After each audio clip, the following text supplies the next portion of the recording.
now is the time for our discussion segment as we take on Honorable Akinbiyi Akanni, who will be helping us to understand the Nigerian building and construction industry, the opportunities that are bound in it, as well as the several challenges that have been identified in that particular sector of Nigerian economy. And we could recall, as I earlier introduced the show in terms of what we are discussing today, the construction industry is expected to grow by 3.2%.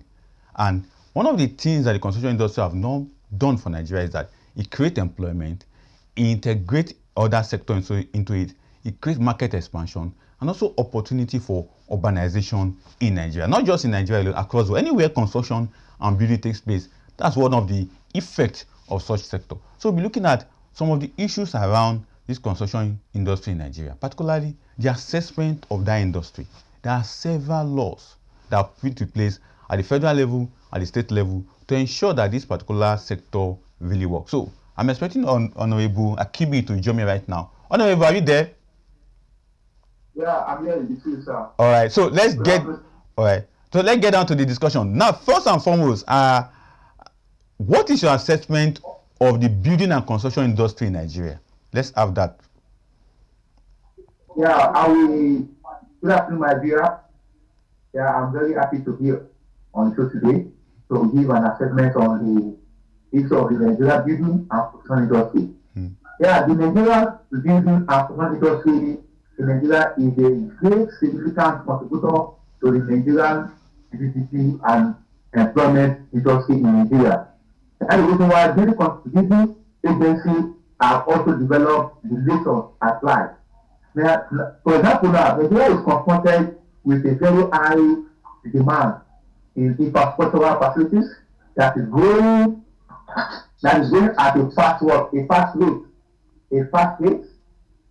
fast rate in terms of available government funding, considering the areas on how to be able to develop the data.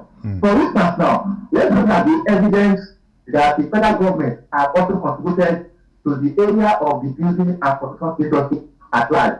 Now, when we look at the federal government of Nigeria, will require between $13 billion to $15 billion annually in meeting these infrastructural needs for this great nation. And that we need the federal government $13 to $15 billion in area to reduce the Nigerian building problem.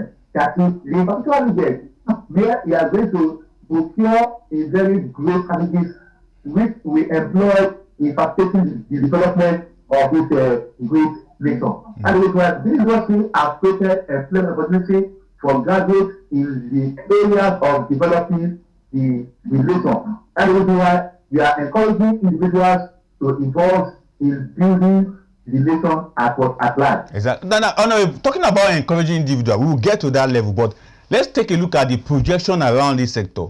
For instance, the 2025 projection by engineers like you, economists like my humble self, who have also seen the forecast of the sector, said this sector will grow by 3.1% because it has contributed about 18.7 billion so far to the GDP. But from your own understanding, as someone who is a player in that sector, are we really doing enough to get this 3.1%? What I mean is that, are we doing enough, either from the government side or from the private sector side, so that we can grow this economy, grow that sector by what has been projected with 3.1%? Yeah, thank you, sir. The growth is supported by several factors. Yeah, for me to meet the 3.1%, is supported by various factors, including the increased government investment in infrastructure, such as the increase in construction loans, because the loans that is being granted must be increased in order for us to meet up to this demand. Now, for example, according to the CBN, the Central Bank of Nigeria, that the annual average total credit to the construction industry will grow from 5% yearly. 5% yearly at the end of April 2025. That was what the minister for housing and urban development said, that they need close to 2.4 trillion naira. That is 1.3 billion compared to what we have in last year, April 2024, to meet up this process here. That is, for the annual growth to increase, when you look at last year, April 2024, then we are close to 2.4 trillion naira. That is in 1.3 there. But this year has increased to 2.4. But last year was 2.2 trillion naira. That means that it has proceeded by the annual growth to 61.4% out of 2024 increase. But the Nigerian construction industry is expected to register an average annual growth, which will be within the 3.4% from the 2025 to 2028, which must be supported by the housing and other sector of the oil and gas market, oil and gas industry here. That is why when we look at the in July 2024, the Minister for Housing and Development have also highlighted the areas of why there must be an increment for we to meet up to this 3.1% annual rate. That is, the federal government needs to be up to 550,000 new housing units annually over the next decade, so that there will be an actual required investment to come into this particular sector, where they will have close to 5.5 trillion naira. For example, $6.5 billion to address this national deficit in this particular year to meet up to the expectation of the Nigerians, which we agree that 3.1% can be able to increase the Nigerian business industry. That is my own little assessment to what the Minister for Housing and Urban Development have projected, that we need close to 550,000 new housing projects to reduce what has been bad for this election at large. Exactly. But with this projection, there is the development on that. Exactly. Okay, to that matter, let's also take a look at the market size of this industry. Even though the projection is 3.1%, 2.6 trillion is needed at least yearly to ensure that we build houses. And for the federal government of Nigeria, they are already building their over 750 housing units across the country, according to the Renew Hope estate they are building. But the market size itself, God, what we have said so far is on the public sector side. But the private sector side, how do they see the Nigerian building and construction industry? People like you who are coming from the private sector, how are you guys keeping to tap with all the development within the sector? Yeah, thank you, sir. The market size of construction industry is a very great significant sector in Nigeria, which there is an estimated market size that is ranging within the $26.9 billion to $40.313 which will contribute approximately 9% increment to the Nigerian GDP. Now, the industry is experiencing a robust growth with an annual increase of 8%, potentially reaching the 25.7 trillion naira as of 2020-25 increment. But from the private sector, we are also contributing our own quota in the area of also helping the Nigerian individuals to invest in the building industry, so that we can be able to reduce the level of lack of infrastructure or lack of building collapses or lack of where people or shelter. That's why the private sector has also come in hand with the government in assisting them to develop the nation at large. Because when we look at the key factors of this country, you can never eradicate or neglect building and construction industry, because it's part of the factors that determine the growth and well development of Nigeria at large. Now, talking about the factors that contribute to Nigerian economy at large, now let's now take a look at some of the issues that people like you in the private sector, in the building and construction areas have highlighted. There are several laws. On the federal side, there are about 5 laws. Each state in Nigeria have their own law. For instance, we have the Federal Urban Development Plan. But in Lagos that you operate, there are about 3 laws in Lagos. There's the environmental law, there's urban development law, there's also one law, the tag the Lagos Plan Development Law. You can share your experience with us talking about laws that are making you private sector to function very well, or the ones that are giving you guys some challenges. Share with us your thought on that. Yeah, thank you. My state, out of Lagos, my origin. I only use Italy where I stay from Lagos State.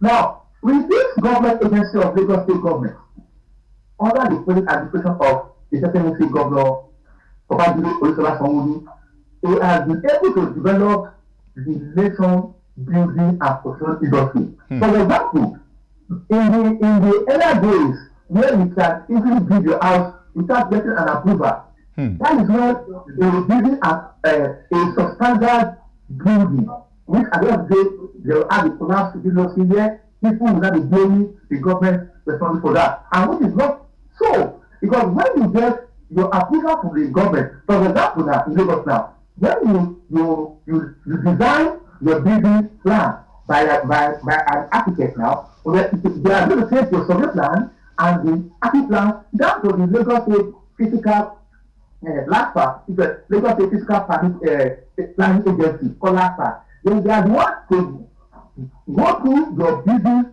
architect drawing and your survey drawing, because there are regulation of setback that will be done from the approach view, from the back view, from the left view. If your building plan fits into this regulation of the government agency, then for example now, in the side view, there must be approximately 3 meters from the side view, and from the front view, you have to 9 meters from the front view. But because of this issue, when the last part of this issue is there, if it fits up into this regulation law, then there will and there are some setback and there's some kind of spacing that require this way. After you get the building approval from the last part, then there will be close to 5 agencies in Lagos State that operate in building control in building industry. As we have Lagos State Physical Planning Permit Agency, last part, we do a building approval to it. Then after getting the approval, we take it down to the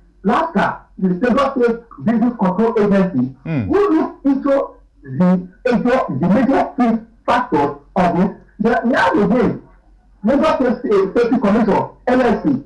Those are the people that look into safety matters of the building industry. Then we now go back to also to material testing, Lagos State Material Laboratory Agency. Those people too, because you have to test your materials.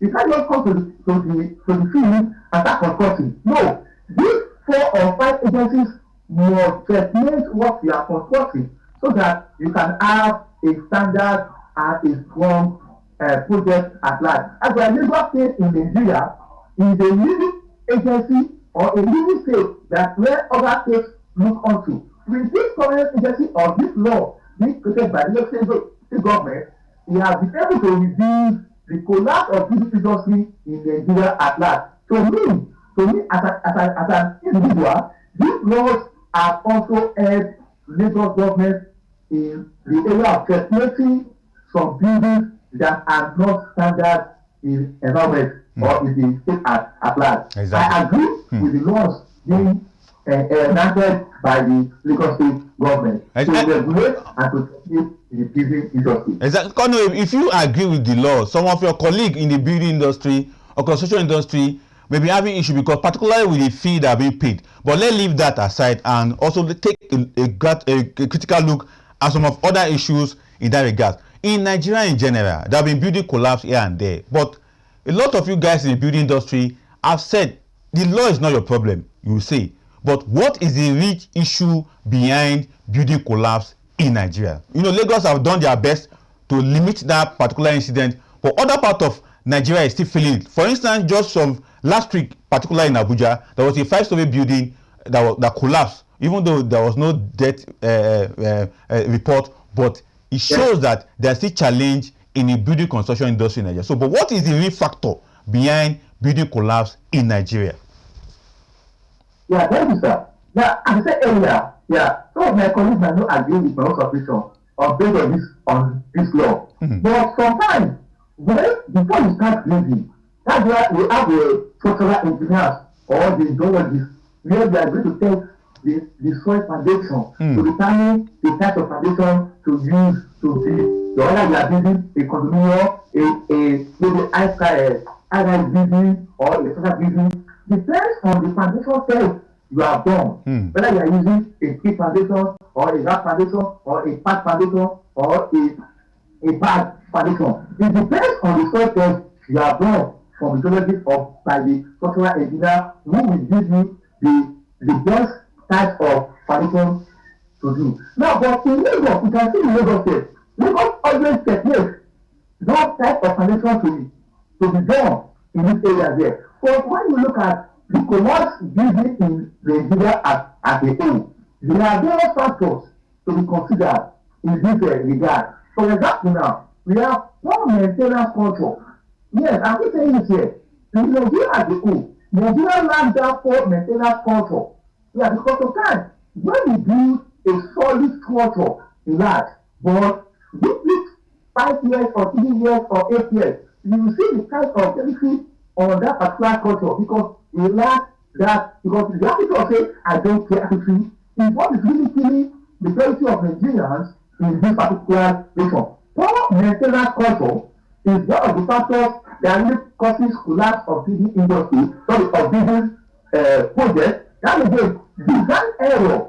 Because sometimes the people who design, when the structural engineer design the types of soil to be done, when they get to the site, they alter the drawing being approved by the military. Yes, when the military approves like 5 something for you, yes, for example now, in Lagos State now, in GI, like when the collapse happened like 21 stone building, it's not so busy then, collapse there in GI then. But when the total investigation being done, we make that the building being approved by the government is not up to that particular clause. But when they get to the site, they added clause to it. Who are you going to blame? You can blame the government, but because so we force the government for that, for not yet making the building regulation by coming to site to look at what they are being constructed in that area. It's not because the design error. Design error is also part of the factors that really affect the collapse of buildings in Nigeria. Thirdly, the poor quality of material. That's why I'm always part of Lagos, because we have Lagos State material testing laboratory. Because every stages in the construction, the agencies of this of Lagos government must come to site to come and test by carrying those samples to the lab to checkmate the concrete being done on the site. So that they will know whether this building can last for a longer process or whether the concrete being procured on site is what is genuinely constructed or genuinely done there. That's why poor quality of material there. Sometimes they tell you that iron rod, we use TNT Tiger as the best iron rod for construction. When you see some kind of engineers, they compromising in this aspect there. They don't allow you have to look at those materials being used on site. And also again, workmanship. Sometimes some laborers are not an experienced laborers or experienced workers there. But because of hunger, they come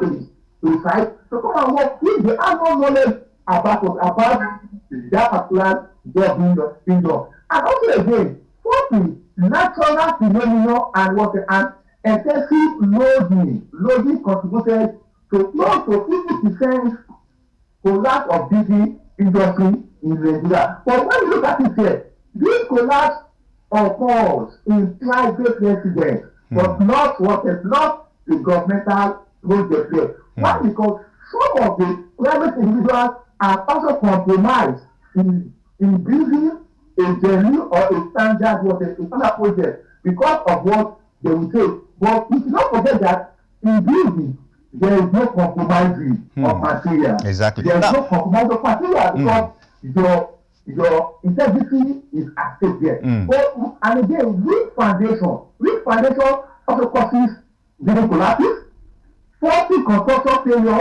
which also perform 20 years operation. But we cannot bring about the factors that really affect this community without bringing solution to it. Honorable. When you have highlighted factors.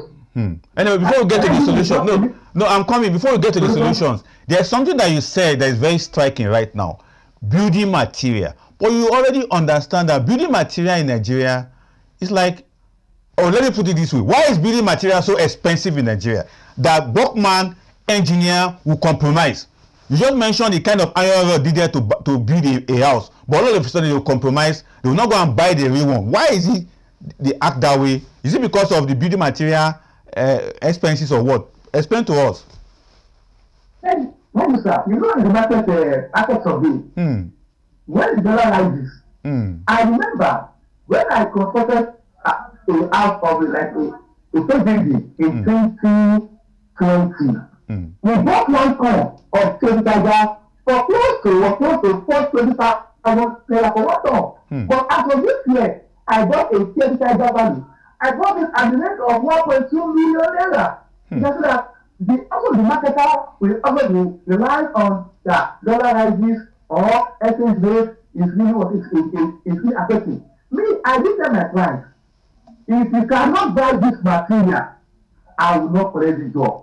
I will give you my quotation because my integrity is very paramount to me, because my project will speak for me when I help you to finish your project. And I don't compromise on this aspect. But some people might compromise it, but I will always advise people, do not compromise on material. If you know you are not ready for construction, take the money until you have that particular amount to build. That's why the beginning skills, build your property. I always give my clients, go to this build country, build your total expenses that you want to do to build your house. It's not up to get go and work more until you get that particular, or you do some pages when you stop there, you continue the next thing. Those are how you do your work. Compromising of materials affects living project. But in the solution part there must be a strict regulation from the government. I will not support government in this instance here, because there are some government agencies that will come to your site and they know that the engineer on site compromise. But when you give them some little stipend, they will not give a proper assessment on that, because the engineer on site gives them some kind of back and there. So that's why there must be a strict regulation of law by the government agency. And also again, quality control.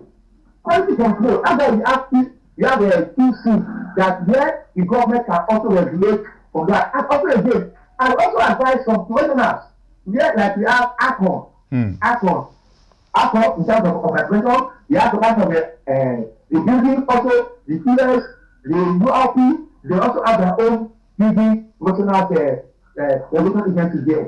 And there must be a professional training being done annually or quarterly in Nigeria, so that they can be able to be training some professionals, because life learning is continuous until someone is dead. And that way you learn. But as far as you are still going, learning is continuous, and that there must be professional training. And also the public awareness. Sometimes the engineer will advise the client, let's do this, let's do that. But client to the other man say, no worry, I will sack you.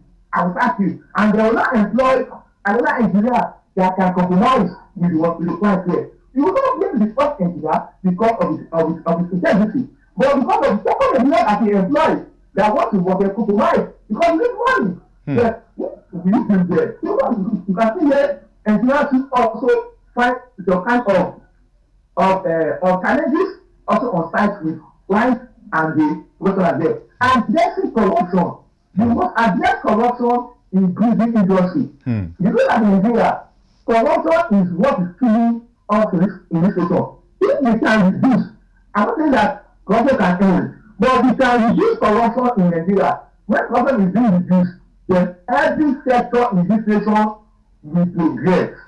Our major factor is corruption. And again, this is standardized material is also part of solution being recommended for the agencies or for the government to reduce collapse of building industry in the nation. Exactly. No, comrade, I really appreciate you, and your submission are quite very instructive at this point in time, particularly as we begin to estray and explore issues in Nigerian building and construction industry, particularly as has been projected. 3.1% growth in the industry is quite huge. We are all hoping that we can really arrive at that. And again, talking about the government in requiring about 2.6 trillion yearly to be able to support the building industry is also very huge. But thank you so much, Honorable Akinbiyi, for coming on the show today. It's a developing issue. Definitely we may still come back and ask you to talk more on some of the issues in the industry. Thank you so much for coming on the show today. Thank you so much, Professor. I'm very happy to be on air with you. Thanks so much, Nigeria, and thanks to the thanks for the host. All right, so see you around, sir. Thank you so much.